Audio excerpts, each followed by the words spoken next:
End of 2025 feels different when you're a real Johnny Depp fan. Because when the noise fades and the headlines stop screaming, you start seeing the man behind the movies.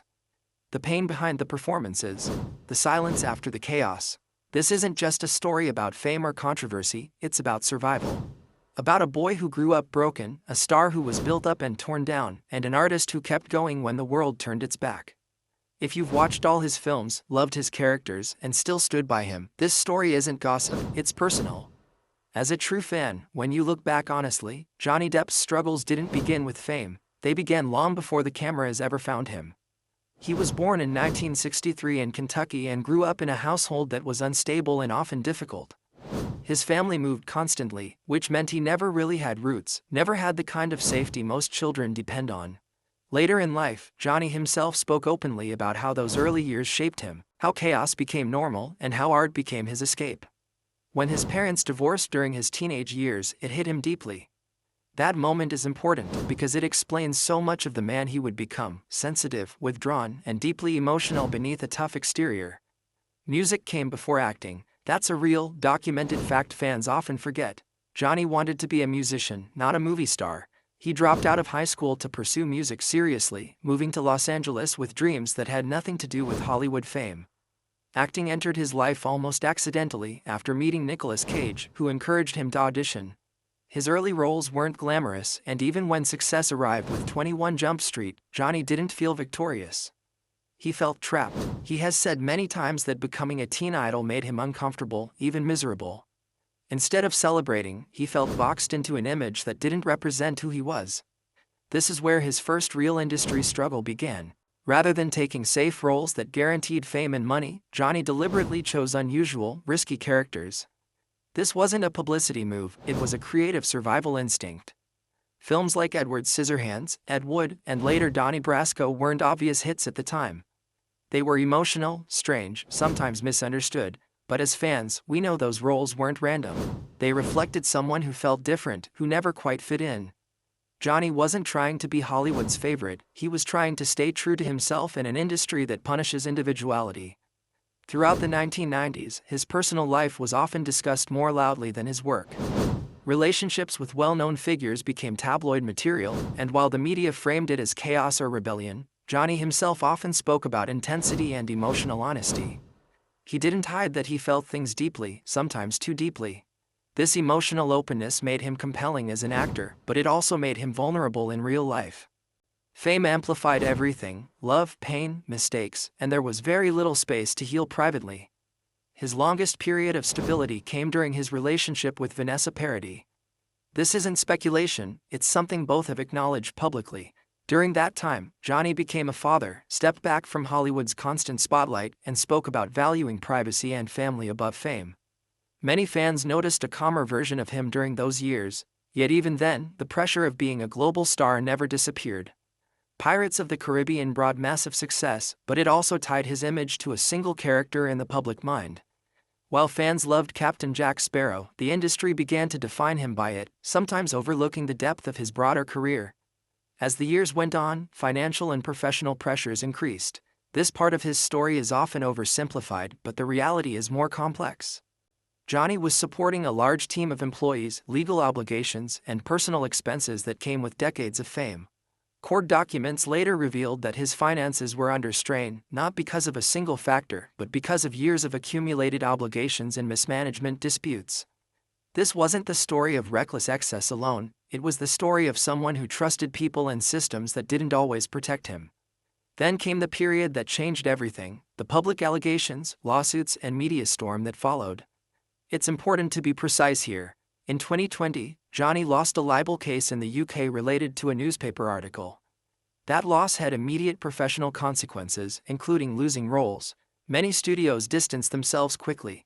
Regardless of opinions, the impact on his career was undeniable. He went from being one of the most bankable stars in the world to being effectively sidelined almost overnight. What followed was one of the most public and emotionally draining chapters any actor has endured. The 2022 defamation trial in the United States wasn't just a legal proceeding, it was a global spectacle. Every text, every argument, every flaw was broadcast and analyzed. As fans, watching that unfold was painful, not because Johnny appeared perfect, but because no human being should have their worst moments turned into entertainment. He testified openly about addiction, shame, and regret. Those admissions weren't glamorous, they were raw, and they reminded many fans that behind the celebrity was a deeply wounded person. The verdict in 2022 shifted public perception, but it didn't erase the damage. Johnny regained some professional ground, but the emotional cost was permanent. He has said himself that the experience changed him. Post-trial, he didn't rush back into Hollywood the way some expected. Instead, he leaned into music, visual art, and smaller creative projects. That decision is significant. It shows someone prioritizing control and meaning over validation. By the end of 2025, Johnny Depp exists in a very different space than the one he occupied at the height of his fame. He still works, still creates, still connects with fans, but on his own terms. Public appearances are fewer, interviews are more reflective. When he speaks now, it's often about creativity, survival, and staying authentic. This isn't reinvention for image's sake, it's adjustment after trauma. As a true fan, this part matters the most. Johnny Depp's struggles were never just about scandals or headlines, they were about a sensitive person navigating an unforgiving system from a very young age. He made mistakes, he trusted the wrong people, he paid for those choices loudly and publicly. But he also kept going. He didn't disappear, and he didn't become bitter in public. Instead, he chose a quieter path, one focused on expression rather than approval. Looking back at his journey with honesty means accepting complexity. He isn't a villain or a saint. He's an artist shaped by hardship, success, loss, and resilience. And by the end of 2025, what remains most striking isn't his fame, it's his endurance. The fact that he's still here, still creating, still standing after everything is the most real part of his story. By the time you reach this point in Johnny Depp's story, something becomes very clear to a true fan. The struggle didn't end with the trial, and it didn't magically disappear after public opinion shifted. Winning back your name doesn't automatically heal years of emotional damage. After 2022, Johnny stepped into a phase that was quieter on the surface but heavier internally. People expected a loud Hollywood comeback, red carpets, big studio announcements. Instead, what they saw confused many: distance, restraint, and a deliberate step away from the machinery that once defined his life. This choice wasn't random. Johnny has spoken in interviews about how deeply the trial experience affected his trust in systems, media, and even people close to him. For decades, he had lived under constant scrutiny, but the scale of exposure during those years was unprecedented. It forced him to confront parts of himself he had long avoided: addiction, emotional dependency, and the cost of living without boundaries. As a fan, you could feel that shift not just in his words but in his energy. He wasn't performing confidence anymore, he was choosing honesty. Music became one of his main anchors again, just like it had been in his teenage years. This wasn't a publicity stunt.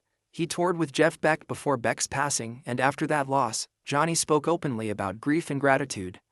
Losing a close collaborator and friend during a period when he was already emotionally raw added another layer to his struggle. Grief stacked on top of exhaustion, on top of trauma. Yet, instead of retreating completely, he poured himself into art. Painting, sketching, and creative expression became less about public approval and more about processing pain. Fans who paid close attention noticed something important during this phase: Johnny stopped explaining himself. Earlier in his career, he often tried to clarify misunderstandings, justify choices, or respond to criticism. Post-2022, that impulse faded. He no longer seemed interested in convincing the world of anything. This wasn't arrogance, it was survival. When you've spent years defending your character publicly, silence can become a form of self-protection. Professionally, the industry response remained cautious. Some doors reopened slowly, others stayed firmly shut. This is a reality many fans don't like to admit, but it's true. Hollywood is risk-averse, and controversy leaves long shadows. Johnny did return to acting, but not on the same terms as before. Smaller productions, international projects, and roles that aligned with his values became the focus.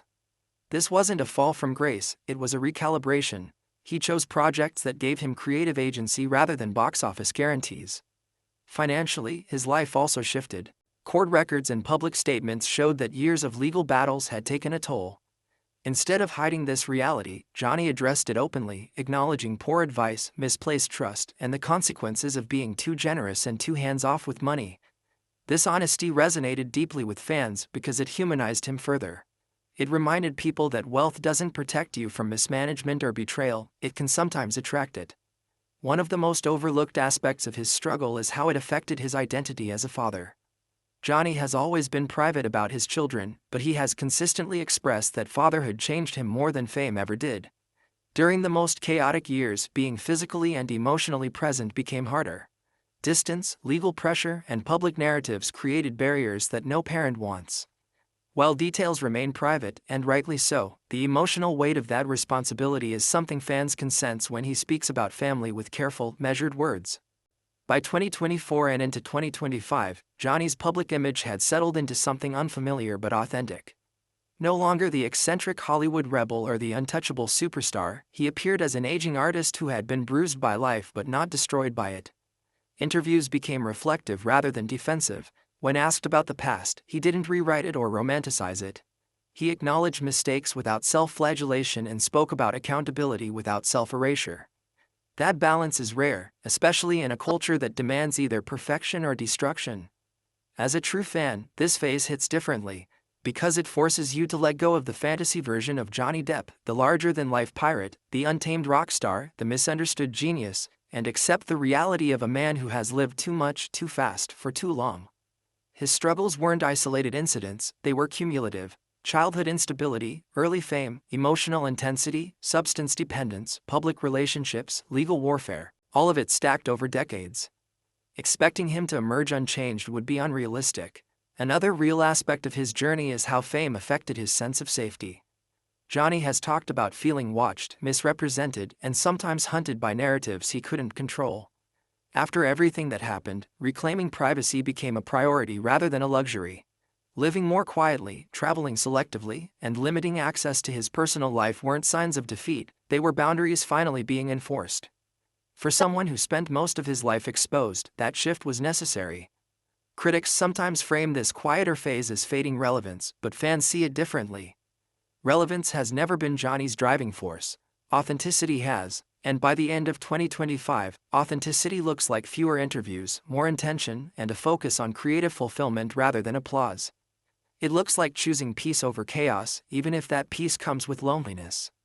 There's also the emotional residue of public judgment that doesn't disappear overnight. Even when support returned, even when fans rallied, the memory of abandonment lingered. Johnny has hinted at this subtly, how quickly institutions distance themselves, how conditional acceptance can be an entertainment. That realization changes a person. It makes you cautious, it makes you selective, and it makes you value sincerity over popularity. What makes his story resonate so deeply with fans is that it mirrors something universal. Many people experience periods where their worst moments define them in the eyes of others. Many people lose careers, relationships, or reputations and have to rebuild quietly while the world moves on. Johnny's struggle just happened to unfold on a global stage. Strip away the fame, and what remains is a man learning how to live after being broken in public. By the end of 2025, Johnny Depp is not chasing redemption arcs or public forgiveness. He doesn't need to. His struggle has shifted from proving innocence to protecting wholeness. He continues to create not because he needs validation, but because creation is how he survives. That's the through line from his childhood guitar to his current paintings and performances. Art has always been his language when words failed. As a true fan, this is the hardest part to watch, not the scandals, not the trials, but the quiet aftermath. The rebuilding that doesn't make headlines, the nights that aren't photographed, the emotional work that happens far from applause, because that's where real struggle lives, and that's where Johnny Depp, for better or worse, has spent much of his life, finding ways to endure when the noise finally fades. If you're still here, it means you're not just watching a celebrity story, you're listening as a true fan. Johnny Depp's journey is complicated, painful, and deeply human, and it deserves honesty, not noise. If this story resonated with you, take a moment to like this video, subscribe for more thoughtful deep dives, and share your thoughts in the comments. Tell us what Johnny's journey has meant to you as a fan. Your voice matters here, because sometimes, standing by someone isn't about defending perfection, it's about understanding survival.